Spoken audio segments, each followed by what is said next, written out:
Et si l'outil spirituel le plus puissant était celui dont on vous a appris à avoir peur? Le cannabis a été présenté comme un vice, une distraction, une drogue qui émousse les sens et engourdit l'ambition. Mais ce n'est pas toute l'histoire. Cela n'a jamais été le cas. Bien avant d'être interdit, il était sacré. Bien avant d'être criminalisé, il était utilisé dans le cadre de cérémonies. Il n'était pas utilisé pour échapper à la vie, mais pour la comprendre. Dans toutes les cultures anciennes, le cannabis était vénéré non pas pour ce qu'il vous faisait ressentir, mais pour ce qu'il vous aidait à voir. Il n'a jamais été destiné à être un divertissement. C'était un miroir, un enseignant, une porte d'entrée. Alors pourquoi ont-ils transformé une plante sacrée en symbole de paresse et de rébellion? Pourquoi ont-ils rompu le lien entre les états modifiés et l'évolution spirituelle? Parce que lorsque vous êtes connecté à votre propre connaissance intérieure, vous êtes dangereux. Vous cessez de chercher la vérité dans des temples construits par les hommes et commencez à la trouver en vous. Et ce genre de liberté ne peut être taxé, apprivoisé ou contrôlé.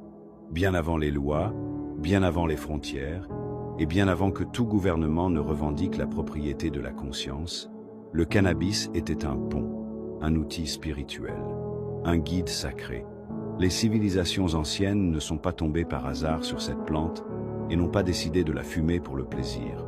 Elles ont reconnu quelque chose en elle, quelque chose d'ancien, quelque chose de sage. À travers les cultures et les continents, des sommets de l'Himalaya au désert d'Afrique du Nord, le cannabis n'était pas considéré comme une échappatoire à la réalité, mais comme une clé pour la comprendre.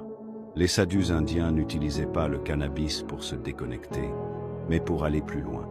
Grâce au bang, une préparation sacrée à base de cannabis, ils communiaient avec Shiva, le dieu de la destruction et de la transformation. Non pas pour détruire dans le but de semer le chaos, mais pour briser les illusions de l'ego, de l'attachement et du faux soi. Ce n'étaient pas des drogués, c'étaient des mystiques. Et la plante n'était pas un passe-temps, c'était un sacrement.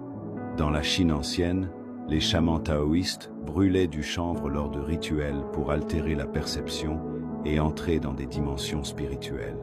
Dans les chambres funéraires scythes, les archéologues ont trouvé des traces de cannabis brûlé, offrandes aux dieux ou outils pour guider les morts dans l'au-delà.